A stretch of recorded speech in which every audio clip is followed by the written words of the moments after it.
What has center done for stability in South Asia? Manish Tiwari. ਇਹ ਜਿਹੜੀ ਹੈ ਬੜੀ ਕੰਸਰਨਿੰਗ ਹੈ ਸਿਚੁਏਸ਼ਨ ਕਿ ਵੀ 2024 ਦੇ ਵਿੱਚ ਤਾਂ ਅਜੇ ਤਾਂ ਜਨਵਰੀ ਮਹੀਨੇ 'ਚ ਹਕੂਮਤ ਬਣਾਈ ਸੀ ਸ਼ੇਖ ਹਸੀਨਾ ਨੇ ਤੇ ਇਹ ਕੀ ਹੋ ਗਿਆ ਬੰਗਲਾਦੇਸ਼ ਪਿਛਲੇ 24 ਘੰਟਿਆਂ ਦੇ ਵਿੱਚ ਕੀ ਹੋਇਆ ਪਰ ਬਾਕੀ ਜਿਹੜੇ ਮੁਲਕ ਨੇ ਸਾਡੇ ਗੁਆਂਢ ਦੇ ਵਿੱਚ ਜਿਹੜੇ ਪੋਲੀਟੀਕਲ ਇਨਸਟੇਬਿਲਿਟੀ ਦੇ ਨਾਲ ਹਿੱਲੇ ਮਤਲਬ ਇਹ ਆ ਵੀ ਭਾਰਤ ਉਹਦੇ ਚੋਂ ਬਾਹਰ ਹੋਇਆ ਉਹਨਾਂ 'ਚ ਮਿਆਂਮਾਰ श्रीलंका ਤੇ ਮਾਲਦੀਵਸ ਇਹ ਸਾਰੇ ਦੇ ਚੱਲਦਿਆਂ ਉਹਨੇ ਕਿਹਾ ਕਿ ਵੀ ਇਹ ਭਾਰਤ ਸਾਊਥ ਏਸ਼ੀਆ 'ਚ ਕਲਮ ਕੱਲਾ ਹੋ ਰਿਹਾ ਹੈ it's crucial to consider the broader strategic, economic and geopolitical consequences, particularly in the context of the sensitive Chicken Neck Corridor and India's extensive border with China. With the change, while this could boost Bangladesh's economic growth, it might also increase its economic dependency on China, potentially leading to a debt trap scenarios where Bangladesh has limited leverage over its economic policies and strategic decisions. ਜੇ economical dependence China ਤੇ ਹੁੰਦੀ ਹੈ politically ਵੀ international platform ਤੇ ਵੀ Bangladesh India ਨਾਲੋਂ ਜ਼ਿਆਦਾ China ਦੇ ਪੱਖ 'ਚ ਜਾਏਗਾ ਜਿਹੜਾ ਅਲਟੀਮੇਟਲੀ ਈਵਨ ਅਮਰੀਕਨ ਇੰਟਰਸਟ ਨੂੰ ਵੀ ਪ੍ਰਭਾਵਿਤ ਕਰੇਗਾ The potential shift in Bangladesh's alignment toward China could complicate US efforts to maintain a balance of power in South Asia. A Bangladesh under strong Chinese influence could undermine these efforts, making it challenging to form a unified regional front to counter China's ambitions.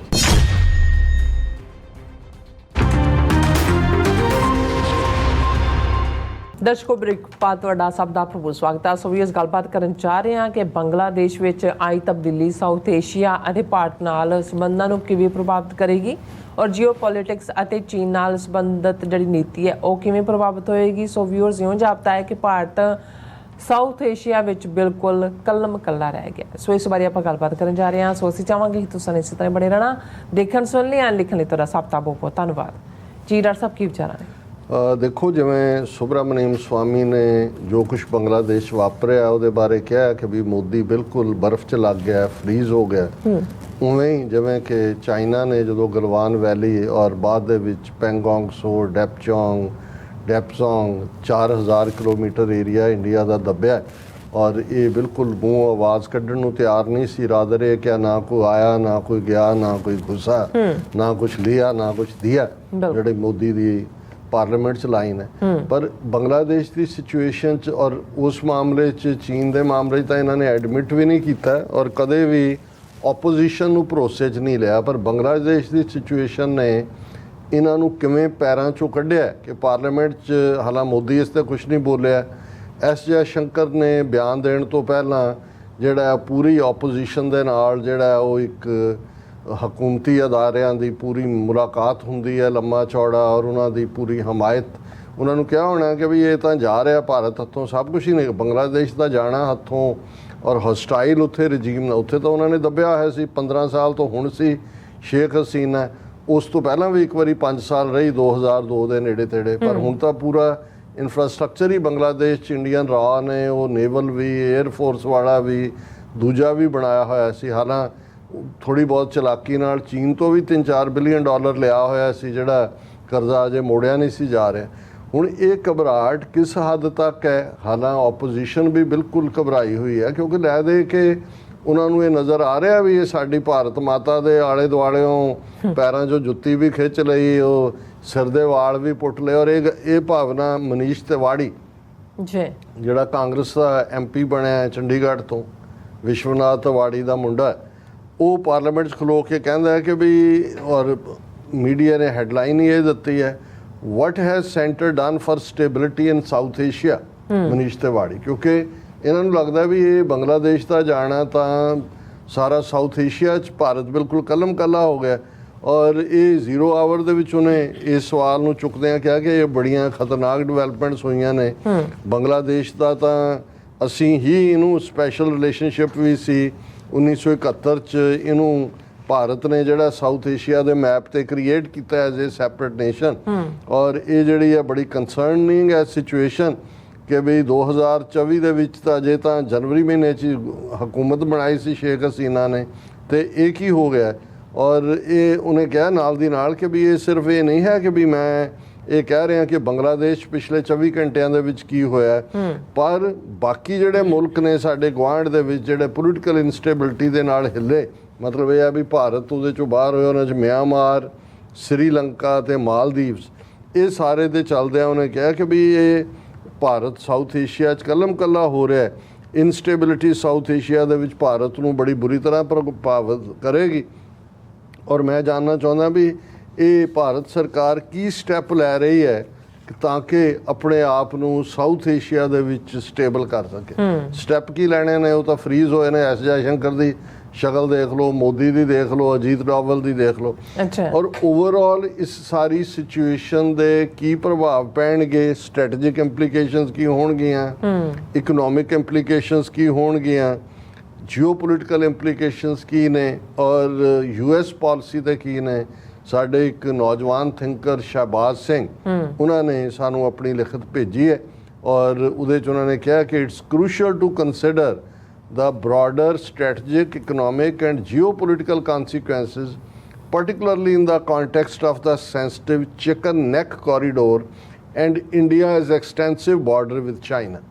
ਹੁਣ ਉਹ chicken neck ਹੈ ਜਿੱਥੋਂ north ਜੇ ਉਹਨੂੰ ਚੀਨ cut off ਕਰ ਦੇ ਤੇ 7 ਦੀਆਂ 7 ਸਟੇਟਾਂ ਜਿਹੜੀਆਂ ਨਾਰਥ ਈਸਟ ਦੀਆਂ ਨੇ, 7 ਸਿਸਟਰਸ, ਉਹਨਾਂ ਦਾ ਭਾਰਤ ਨਾਲੋਂ ਕਨੈਕਸ਼ਨ ਘਟ ਜਾਂਦਾ ਹੈ। ਔਰ ਇਹ ਬੰਗਲਾਦੇਸ਼ ਬਾਰਡਰ ਦੇ ਨਾਲ ਲੱਗਦੀਆਂ ਹੀ ਇਹ ਚਿਕਨ ਨੈਕਸ। ਜੇ ਹੁਣ ਬੰਗਲਾਦੇਸ਼ ਇੰਡੀਅਨ ਫੌਜ ਔਰ ਉਸ ਪ੍ਰਭਾਵ ਚੋਂ ਨਿਕਲਿਆ, ਔਰ ਉਸ ਦਾ ਮਤਲਬ ਇਹ ਹੈ ਵੀ ਕਿਸੇ ਵੇਲੇ ਵੀ ਜੇ ਚਾਈਨਾ ਨੇ ਚਾਹਿਆ, ਔਰ ਇਹ ਚਾਈਨਾ ਨੇ ਜਦੋਂ ਕਰਨਾ ਇਹਨਾਂ ਨੂੰ ਸੁੱਤੇ ਪਏ ਜੋ ਜਿਵੇਂ ਇਹਨਾਂ ਨੂੰ ਪਤਾ ਨਹੀਂ ਲੱਗਾ ਵੀ ਬੰਗਲਾਦੇਸ਼ ਕੀ ਹੋਇਆ, ਇਵੇਂ ਹੀ ਹੋਣਾ ਕਿ ਵੀ ਨਾਰਥ ਈਸਟ ਵਾਲੇ ਜਿਹੜੇ ਨੇ ਉਹ ਚੀਨ ਦਾ ਝੰਡਾ ਲਹਿਰਾ ਰਹੇ ਹੋਣਗੇ। ਔਰ ਮੈਂ ਕਿਉਂਕਿ ਸ਼ਹਬਾਜ਼ ਸਿੰਘ ਔਰ ਨੇ ਕਾਫੀ ਰਿਸਰਚ ਕੀਤੀ ਹੈ ਇਹਦੇ 'ਤੇ ਕਿ ਵੀ ਇਹ ਕੀ ਹੈ, ਤੇ ਮੈਂ ਐਸ ਸੱਚ ਸ਼ੇਅਰ ਵੀ ਕਰਨਾ ਚਾਹੁੰਦਾ ਕਿ ਸਟ੍ਰੈਟੇਜਿਕ ਇੰਪਲੀਕੇਸ਼ਨਸ ਜਿਹਨੂੰ ਅਸੀਂ ਵਿਉਂਤਬੰਧਕ ਕਹਿੰਦੇ ਕੀ ਹੈ ਕਿ ਵੀ ਸ਼ਿਫਟ ਇਨ ਰੀਜਨਲ ਪਾਵਰ ਡਾਇਨਾਮਿਕਸ। ਕੀ ਸ਼ਿਫਟ ਹੈ? Bangladesh closer alignment with China could significantly shift the regional power balance. India's influence may be diminished as Bangladesh historically shares cultural and economic ties with India. A China-Bangladesh partnership would serve as a counterweight to India's position in South Asia. Already, क्योंकि शेख हसीना तो बिल्कुल ही प्रोटेजी इन्हां दी सी। Chicken neck corridor ये है कि भी militarily की loss India ਨੂੰ ਹੋ ਸਕਦਾ ਹੈ। ਅੱਛਾ। The Siliguri corridor, also known as Chicken Neck, is a narrow stretch of land about 20-30 km wide, connecting India's northeastern states with the rest of the country. Increased Chinese influence in Bangladesh heightens the strategic vulnerability of the corridor, as China could gain a strategic advantage by potentially encircling India from multiple fronts. ਜੇ China Bangladesh relationship ਇਵੇਂ ਹੁੰਦੀ ਹੈ ਜਦੋਂ ਮਰਜ਼ੀ India ਨੂੰ ਉੱਥੋਂ multiple ਫਰੰਟਸ ਤੋਂ ਘੇਰ ਲੈਣਗੇ। This could exacerbate India's security concerns, particularly if Bangladesh allows China increased access or infrastructure development near this sensitive area. ਜੇ ਬੰਗਲਾਦੇਸ਼ ਇਵੇਂ ਕਰਦਾ ਹੈ ਔਰ ਇਹਦੇ ਨਾਲ ਭਾਰਤ ਜਿਹੜਾ ਬਿਲਕੁਲ ਉਹਦਾ ਚਿਕਨ ਨੈਕ ਦਾ China strategic access and military presence ਕੀ ਹੈ। Bangladesh geographic position offers strategic access to the Bay of Bengal, a crucial maritime route. Closer ties with China could facilitate Chinese military and naval presence in the region, potentially leading to military bases or logistical hubs. This would expand China's military footprint in the Indian Ocean, posing a direct challenge to India's maritime security and broader strategic interests of US and its allies. ਕਿ ਵੀ ਬੇ of Bengal ਤੱਕ reach, ਉਹਨਾਂ ਦੇ ਅੱਡੇ, ਉਹਨਾਂ ਦੀ ਹੱਬ India ਤੋਂ chicken neck ਜਿਹੜਾ ਹੈ ਉਸ ਰਾਹੀਂ ਇਹ ਕੋਰੀਡੋਰ ਤੇ ਕਬਜ਼ਾ। ਇਕਨੋਮਿਕਲ ਇੰਪਲੀਕੇਸ਼ਨਸ ਇਹਦੀਆਂ ਕੀ ਨੇ ਆਰਥਿਕ ਤੌਰ ਤੇ। Belt and road initiative, Bangladesh could become a key player in China's Belt and Road Initiative, receiving substantial Chinese investments in infrastructure projects such as ports, highways and railways.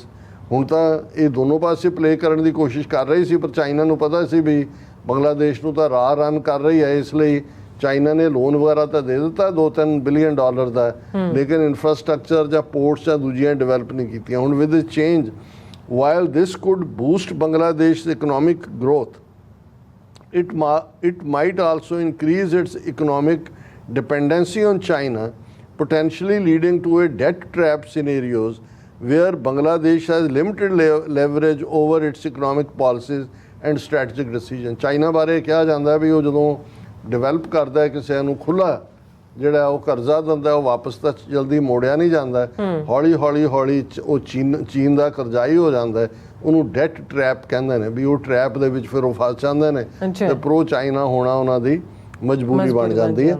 ਸੋ ਉਹਨਾਂ ਨੇ ਕਿਹਾ ਵੀ ਇਹੀ economic leverage and dependency, China's economic influence could extend to political leverage, potentially shaping Bangladesh's foreign policy decisions in alignment with Chinese interests. This could include voting patterns in international organizations, military procurement choices or stances on regional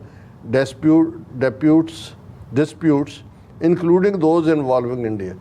कि जे economical dependence China ते हुंदी है, politically भी international platform ते भी Bangladesh India नालों ज़्यादा China के पक्ष जाएगा, जिहड़ा अल्टीमेटली ईवन अमरीकन इंटरस्ट नूं भी प्रभावित करेगा। हुण जियोपोलिटिकल इंप्लीकेशंस की ने, इंडिया स्ट्रैटेजिक डिलेमा उसकी दुविधा की है। अच्छा। With an already tense relationship with China along their extensive shared borders, India's strategic position could become more precarious. The chicken neck corridor's vulnerability would be a significant concern, as it is the only land link to India's northeastern states. A fortified Chinese presence in Bangladesh could enable China to exert pressure on India from multiple directions, complicating India's defense and strategic planning। कि भाई ये सारा ही उधर China दे advantage है strategic part. Regional alliances and US interest, हुण US interest की हो सकता है ਇਹਦੇ 'ਚ ਜਾਂ ਕਿਵੇਂ ਪ੍ਰਭਾਵਿਤ ਹੋਣਗੇ। The potential shift in Bangladesh alignment toward China could complicate US efforts to maintain a balance of power in South Asia। America ਨੂੰ ਵੀ ਪ੍ਰਭਾਵਿਤ ਕਰੇਗਾ ਜੋ ਚਾਈਨਾ ਵੱਲ ਝੁਕਦਾ ਹੈ। The US has been working to strengthen its partnership in the region, including with India as part of Indo-Pacific strategy. A Bangladesh under strong Chinese influence could undermine these efforts, making it challenging to form a unified regional front to counter China's ambitions। ਜਿਵੇਂ America build ਕਰ ਰਿਹਾ ਸੀ ਉੱਥੇ China ਨੂੰ ਘੇਰਨ ਦਾ, ਉਸ ਨੂੰ ਇਹ ਪ੍ਰਭਾਵਿਤ ਕਰੇਗਾ। ਔਰ ਫਾਈਨਲੀ ਉਹਨਾਂ ਦੀ ਲਿਖਤ ਹੈ ਸ਼ਾਹਬਾਜ਼ ਸਿੰਘ ਨੌਜਵਾਨ ਦੀ ਕਿ ਇਹ ਜਿਹੜੀ US engagement with Bangladesh ਨੂੰ ਰੀਅਸੈਸ ਕਰਨਾ। The US may need to intensify its diplomatic, economic and security engagements with Bangladesh to counterbalance China's influence। This could involve increased development aid, military cooperation and support for democratic institutions and governance reforms। ਬਹੁਤਿਆਂ ਨੂੰ ਯਾਦ ਹੋਏਗਾ ਕਿ 2 ਮਹੀਨੇ ਪਹਿਲਾਂ ਸ਼ੇਖ ਹਸੀਨਾ ਨੇ ਇਹ ਕਿਹਾ ਸੀ ਕਿ ਅਮਰੀਕਾ ਜਿਹੜਾ ਹੈ ਉਹ ਅੱਡੇ ਮੰਗ ਰਿਹਾ ਹੈ। ਇਸ ਥਾਂ ਉਹਨੇ ਨਾਂ ਨਹੀਂ ਸੀ ਲਿਆ, ਉਹਨੇ ਵੱਡੀ ਪਾਵਰ ਦਾ ਜ਼ਿਕਰ ਕੀਤਾ ਸੀ ਔਰ ਨਾਲ ਹੀ ਉਹਨੇ ਕਿਹਾ ਸੀ ਕਿ ਈਵਨ ਉਹ ਵੱਡੀ ਪਾਵਰ ਇਸ ਖਿੱਤੇ ਦੇ ਵਿੱਚ ਇੱਕ ਕ੍ਰਿਸਚੀਅਨ ਕੰਟਰੀ ਜਿਹਦੇ 'ਚ ਬੰਗਲਾਦੇਸ਼ ਦਾ ਕੁਛ ਹਿੱਸਾ ਔਰ ਮਿਆਂਮਾਰ ਦਾ ਔਰ ਇੱਕ ਦੇ ਕਿਸੇ ਹੋਰ ਦਾ ਨਾਂ ਉਹਨੇ ਲਿਆ ਸੀ ਕਿ ਹਾਂ ਨਾਗਾਲੈਂਡ ਔਰ ਦੂਸਰੇ ਨੂੰ ਮਿਲਾ ਕੇ ਬਣਾਉਣਾ ਚਾਹੁੰਦਾ। ਹੁਣ ਇਸ ਤੋਂ ਇਹ ਨਜ਼ਰ ਆਉਂਦਾ ਸੀ ਕਿ ਵੀ ਉਹ ਹੌਸਟਾਈਲ ਹੋਈ ਹੈ ਅਮਰੀਕਾ ਵੱਲ ਵੀ ਔਰ ਇਹ ਬਿਆਨ ਵੀ ਉਹਨੇ ਇੰਡੀਆ ਦੇ ਕਹਿਣ 'ਤੇ ਹੀ ਦਿੱਤਾ ਹੋ ਸਕਦਾ। ਹੁਣ ਇਸ ਸਾਰੇ ਦੇ ਚੱਲਦਿਆਂ ਇਹ ਕਿਵੇਂ ਪ੍ਰਭਾਵਿਤ ਕਰੇਗਾ ਇਹ ਸਾਰੇ ਨੂੰ ਕਿ ਇਹ ਅਮਰੀਕਾ ਜੇ ਖੁੱਲ੍ਹ ਕੇ ਡਿਵੈਲਪਮੈਂਟ ਰੇਟ ਦਿੰਦਾ ਹੈ, ਮਿਲਟਰੀ ਕੋਆਪਰੇਸ਼ਨ ਔਰ ਦੂਸਰਾ ਕਰਦਾ ਹੈ ਔਰ ਇਸ ਸਾਰੇ 'ਚ US might also strengthen its partnership with other South Asian countries such as Nepal, Bhutan and Myanmar। ਹੁਣ ਮਿਆਂਮਾਰ ਦੇ ਉੱਤੇ ਤਾਂ ਪਾਬੰਦੀਆਂ ਨੇ। ਅੱਛਾ। ਯੂਨਾਈਟਿਡ ਨੇਸ਼ਨਸ ਨੇ ਵੀ ਜਿਹੜਾ ਰੋਹਿੰਗਿਆ ਜੈਨੋਸਾਈਡ ਹੈ ਉਹਦੇ ਲਈ ਉਹਨੂੰ ਦੋਸ਼ੀ ਠਹਿਰਾਇਆ ਹੋਇਆ ਹੈ। ਭੂਟਾਨ ਉਹਨੂੰ ਵੈਸੇ ਹੀ ਘੇਰਿਆ ਹੋਇਆ ਚਾਰੇ ਪਾਸਿਓਂ, ਕਿਸੇ ਪਾਸਿਓਂ ਉਹਨੂੰ ਨਿਕਲਣ ਨਹੀਂ ਦਿੰਦੇ ਨੇ ਔਰ ਉਹਦੀ ਭੂਟਾਨ ਦੀ ਫੋਰਨ ਪਾਲਿਸੀ ਇੰਡੀਆ ਡਿਸਾਈਡ ਕਰਦਾ। ਸੋ ਉਹਦੇ 'ਚ ਇਹ ਹੈ ਵੀ US ਦੇ ਲਈ ਜਿਹੜਾ ਬ੍ਰੌਡਰ ਕੋਲੀਸ਼ਨ ਬਣਨ ਦੀ ਲਾਈਨ ਹੋਣੀ ਚਾਹੀਦੀ ਹੈ enhancing military and economic ties with India's neighbor, including through joint military exercises and trade agreements, could also be a strategic move. Bangladesh moving closer to China could have far-reaching implications for regional stability and security. ਕਿ ਜੇ Bangladesh China ਦੇ orbit 'ਚ ਜਾਂਦਾ ਹੈ ਤੇ ਖੇਤਰ ਦੇ ਲਈ ਇਹ ਵੱਡੇ ਚੈਲੰਜ ਹੋਣਗੇ. It would pose significant challenges to the India strategic interests, particularly Chicken Neck Corridor and long India-China border, ਔਰ US ਦੇ ਸਿਨੈਰੀਓ ਨੂੰ ਉਹਨਾਂ ਨੇ ਬਿਆਨ ਕੀਤਾ ਹੀ ਹੈ. ਸੋ ਮੇਰਾ ਇਹ ਹਮੇਸ਼ਾ ਮੇਰੀ ਕੋਸ਼ਿਸ਼ ਹੁੰਦੀ ਹੈ ਵੀ ਜਿਹੜੇ ਸਾਡੇ ਯੰਗ ਥਿੰਕਰ ਨੇ ਔਰ ਖ਼ਾਸ ਤੌਰ 'ਤੇ ਜਿਹੜੇ ਜੀਓ ਪੋਲੀਟਿਕਸ ਦੇ ਮਾਮਲੇ 'ਚ ਇਸ ਕਿਸਮ ਦੀ ਸੋਚ ਕੇ ਕਿਵੇਂ ਪ੍ਰਭਾਵਿਤ ਹੁਣ ਅਸੀਂ ਇੱਕ ਪੰਜਾਬੀ ਮਾਈਂਡ ਸੈਟ ਨਾਲ ਤਾਂ ਬਹੁਤ ਸਾਰੇ ਸੋਚ ਵੀ ਨਹੀਂ ਸਕਦੇ. ਉਹਨਾਂ ਨੂੰ ਤਾਂ ਹੋ ਗਿਆ ਬਦਲ ਦਿੱਤਾ, ਦੌੜ ਗਈ ਸ਼ੇਖ ਹਸੀਨਾ, ਉੱਥੇ ਚਲੇ ਗਏ, ਉਹਨਾਂ ਦਾ ਇਹੀ ਹੈ. ਪਰ ਇਹ ਹੈ ਜਦੋਂ ਤੁਸੀਂ ਅੰਡਰ ਕਰੰਟ ਕੀ ਹੈ ਉਹ ਕਿਵੇਂ ਪ੍ਰਭਾਵਿਤ ਕਰੇਗਾ. ਔਰ ਜਦੋਂ ਅਸੀਂ ਸਿੱਖ ਐਂਗਲ ਤੋਂ ਦੇਖਦੇ ਹਾਂ ਕਿ ਵੀ ਇਹ ਸਾਰੀਆਂ ਡਿਵੈਲਪਮੈਂਟਸ ਹਾਲਾਂ ਇਸ ਐਨਾਲਿਸਿਸ 'ਚ ਵੀ ਅਤੇ ਓਵਰਆਲ ਮੀਡੀਆ ਐਨਾਲਿਸਿਸ 'ਚ ਵੀ ਇਹ ਨਹੀਂ ਆਇਆ ਕਿ ਵੀ ਇਹ ਜਿਹੜੀ ਸ਼ੇਖ ਹਸੀਨਾ ਟੂ ਮਚ ਪ੍ਰੋ ਇੰਡੀਆ ਸੀ, ਐਂਟੀ ਪਾਕਿਸਤਾਨ ਸੀ, ਔਰ ਜ਼ਿਆਉਰ ਰਹਿਮਾਨ ਜਾਂ ਜੇ ਹੁਣ ਇਹ ਵੀ ਕੋਈ ਪੋਸੀਬਿਲਿਟੀ ਨਹੀਂ ਹੈ ਕਿ ਵੀ ਇਹ ਜਿਹੜੀ ਖਾਲਿਦਾ ਹੈ ਉਹਦੀ ਪਾਰਟੀ ਨੂੰ ਪਾਵਰ ਮਿਲੇ, ਕਿਉਂਕਿ ਜਿਹੜਾ ਯੰਗ ਨੌਜਵਾਨ ਉੱਠੇ ਨੇ ਯੂਨੀਵਰਸਿਟੀਆਂ ਦੇ ਉਹ ਇਹਨਾਂ ਟ੍ਰੈਡੀਸ਼ਨਲ ਪਾਰਟੀਆਂ ਨੂੰ ਵੀ ਨਕਾਰਨਾ ਚਾਹੁੰਦੇ ਨੇ. ਉਹਨਾਂ 'ਚੋਂ ਕੀ ਸੋਚ ਉੱਭਰਦੀ ਹੈ? ਜ਼ਾਹਰ ਹੈ ਕਿ ਵੀ ਇੰਡੀਆ ਦਾ ਇਨਫਲੂਐਂਸ ਉੱਥੇ ਘਟਿਆ ਔਰ ਇਸ ਦਾ ਪਾਕਿਸਤਾਨ ਦੇ ਨਾਲ ਵੀ ਸੰਬੰਧ ਜਿਹੜੇ ਹੈ ਉਹ ਇੰਪਰੂਵ ਹੋਣਗੇ.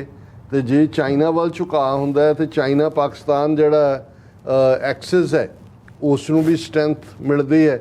ਔਰ ਬੰਗਲਾਦੇਸ਼ ਦੀ ਇਕੋਨਮੀ ਇਹਨੂੰ ਕਿਵੇਂ ਪ੍ਰਭਾਵਿਤ ਹੋਏਗੀ, ਕਿਉਂਕਿ ਇਹਦੇ 'ਚ ਇੱਕ ਜਿਹੜਾ ਪੋਜ਼ੀਟਿਵ ਪਾਰਟ ਸ਼ੇਖ ਹਸੀਨਾ ਦੇ ਹਵਾਲੇ ਨਾਲ ਕਹਿਣਾ ਬਣਦਾ ਹੈ ਕਿ ਉਸ ਨੇ ਆਪਣੇ ਮੁੱਢਲੇ ਸਾਲਾਂ 'ਚ ਵਤੀਰਾ ਤਾਨਾਸ਼ਾਹ ਔਰ ਫਰੀडम ਨੂੰ ਕੁਚਲਿਆ, ਲੇਕਿਨ ਬਹੁਤ ਸਾਰੀ ਆਰਥਿਕ ਪ੍ਰੋਗਰੈਸ ਬੰਗਲਾਦੇਸ਼ ਨੇ ਕੀਤੀ ਔਰ ਕਈ ਮਿਲੀਅਨ ਜਿਹੜੇ ਲੋਕ ਨੇ ਉਹ ਗਰੀਬੀ ਰੇਖਾ 'ਚੋਂ ਨਿਕਲੇ, ਉਠਾਇਆ ਉਹਨਾਂ ਨੂੰ. ਲੇਕਿਨ ਅਲਟੀਮੇਟਲੀ ਇਸ ਗੱਲ ਨੇ ਇਹ ਵੀ ਸਾਬਤ ਕਰ ਦਿੱਤਾ ਹੈ ਕਿ ਲੋਕ ਇਹ ਸਮਝਦੇ ਨੇ ਵੀ ਠੀਕ ਹੈ ਆਰਥਿਕ ਤੌਰ 'ਤੇ ਖੁਸ਼ਹਾਲੀ ਆਪਣੀ ਥਾਂ ਹੈ, ਪਰ ਮੁੱਢਲੀਆਂ ਆਜ਼ਾਦੀਆਂ ਦਾ ਕੁਚਲਿਆ ਜਾਣਾ ਇਹ ਲੋਕਾਂ ਨੂੰ ਬਰਦਾਸ਼ਤ ਨਹੀਂ ਹੁੰਦਾ. ਸੋ ਇਸ ਵੇਲੇ ਬਹੁਤ ਸਾਰੇ ਚੈਲੰਜਸ ਨੇ ਔਰ ਜ਼ਾਹਰ ਹੈ ਵੀ ਇਹ ਜੇ ਭਾਰਤ ਦਾ ਮੋਦੀ ਔਰ ਡੋਵਾਲ ਔਰ ਜੈ ਸ਼ੰਕਰ ਉਹ ਬਰਫ਼ 'ਚ ਲੱਗੇ ਹੋਏ ਨੇ ਤੇ ਸਾਡੇ ਲਈ ਤਾਂ ਇਹ ਜਸ਼ਨ ਦੀ ਘੜੀ ਹੋਏਗੀ. ਬਿਲਕੁਲ ਰਾਜ ਸਾਹਿਬ, ਬਿਲਕੁਲ. ਸੋ ਇੱਥੇ ਲੈਣਾ ਬ੍ਰੇਕ. ਵਿਊਅਰਸ ਤੁਸੀਂ ਇਸੇ ਤਰ੍ਹਾਂ ਬਣੇ ਰਹਿਣਾ, ਮਿਲਦੇ ਹਾਂ ਛੋਟੇ ਜਿਹੇ ਬ੍ਰੇਕ ਤੋਂ ਬਾਅਦ.